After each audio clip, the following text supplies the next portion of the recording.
Now, so you're building this, let's just say you're building a raised bed outside, okay, for your garden outside. You can do the same thing.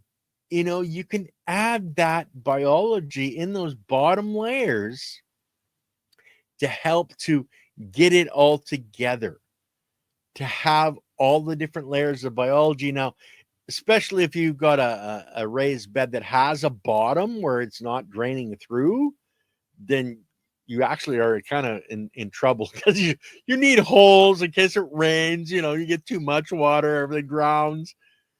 But when you put in that biology and you put in your different layers, it's going to slowly soak in and it's going to join the biology that exists in your soil. And if that biology isn't there, you're going to be adding that biology into where it needs to be. That's one of the huge things that when you're creating your garden space, you want to make sure that you're creating those different levels of biology. You're going to be wanting to add that, aquatic biology and doing a soil soak, a soil drench, so that it can flow down through the structure of your soil deeper and deeper and deeper. This is the biology that's going to be mining that sand, silt, and clay. It's the ones that are down there that are going to be in the zone mining the rock that's in your soil. It's going to be helping break all of this material out at a molecular level. So the calcium, the magnesium, the molybdenum, etc., it's going to be mining those deeper layers to be able to bring up to that, you know, effective microorganisms. I always want to say EM1, but that's a trademark. But those biology that can move from the anaerobic to the aerobic, the stuff that's way down there, that aquatic biology you've added in, that's mining, the different minerals, etc., out of the substrate, brings it up to that close to that middle zone. That middle zone, they're your truck drivers. Okay, they're going to head down, grab a bunch of calcium. They're going to bring it up to the guys up at the top that need that calcium for building, whatever cells they're building, whether that's more biology or whether that's a plant root or, the plant leaf, the plant stalk. Without all of that, you have to supply all these nutrients. And look at the periodic table of elements. There's a lot of different elements there. You need all of those elements. You need all the minerals. That's one of the reasons that you can use a little pinches of salt in your water is going to actually help the process of the water molecules moving into the cells. And that's us as well, guys. Really important for the human body is having a little bit of salt in your water. Now, you're not going to be drinking salt water out of the ocean. That's too much salt. But if you're drinking, putting a little pinch of say, Celtic sea salt or a good quality, rock salt, C90, which has like 90 minerals in it, that's going to be drawing into your cells. And you need that to help draw the water into our cells as much as it is for the plants.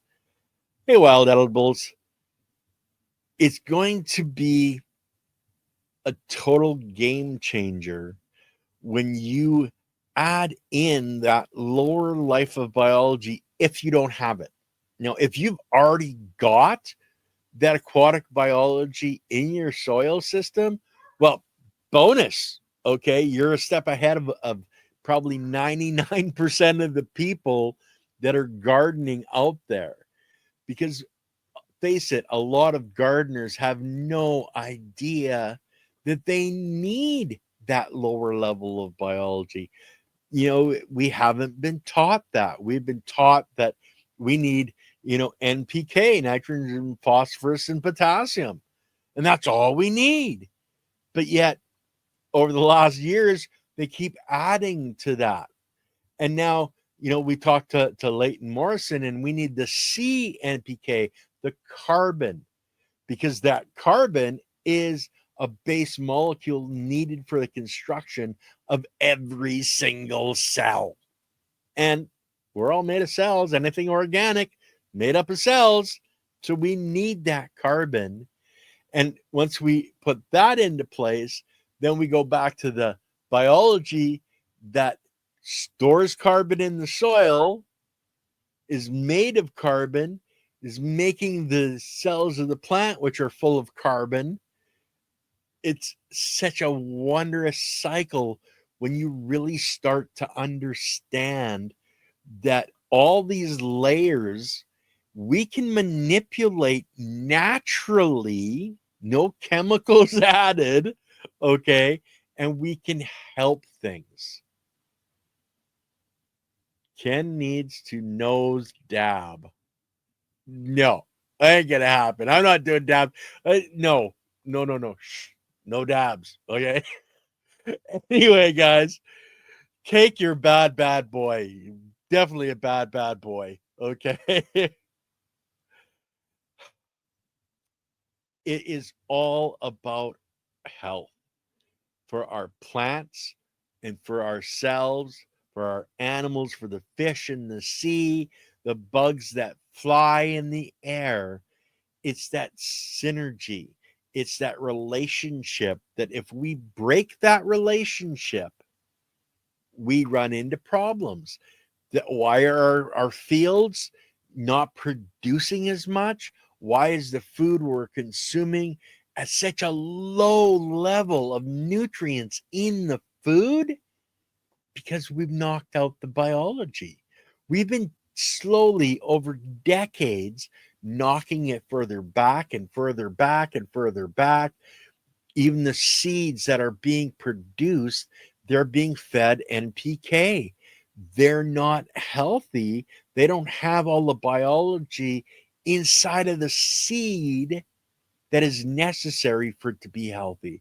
That's why we focus on collecting, the seeds that we're growing from plants we're growing, okay, and the heirloom seeds, because they are to be classed as an heirloom seed. You pretty much have to grow it in soil, a more living soil, not necessarily a true living soil as we know it, but at least a lot of these companies are growing in soil, so they're getting a lot of more of the biology into the seeds. Now, when I was learning about growing cannabis, the gentleman I was following, the Rev, and he has his own seeds that he sells. They're all growing in the a true living soil methodology, and they can actually start in 100% compost pile. Okay, which normally speaking, if you went and bought a seed, you would never try to start it in your compost pile. Your compost pile would literally eat your seed, break it down and consume it and go, oh, yeah, baby, I like it. Snacks. But if you've got a seed that was growing in a true living soil, the outside of that seed is coated massively with good biology that's there to protect that seed. That's where, if you're getting seeds that have been grown hydroponically through a hydroponic system and you tried to start them in a true living soil system, good luck, because the biology that's in that system, hey, super, it's going to consume it just like it would in a compost pile, because it doesn't have the protection. Hey, Rhythms, doesn't have the protection necessary on the outside of the seed of that life, of that biology that's there to protect it so it doesn't get consumed. So there's a real difference to having things growing in biology and having things growing in a chemical based, situation. And that's whether that's in, an indoor grow, whether that's in a farm field where, you're growing, seed grain, or you're growing food for your cattle or your sheep or your horses or whatever, if it doesn't have that life in the soil, if it's only fed, chemicals, it's not going to have that nutrition. It's not going to have that balance of biology that when it's consumed goes into the animal or our stomach and helps to repopulate our biology. Because face it, it's not just the nutrition in the food, it's the biology that's in each and every cell that we're consuming. So, and I know, like, okay, I really apologize for anybody that is, into eating only vegetables and that.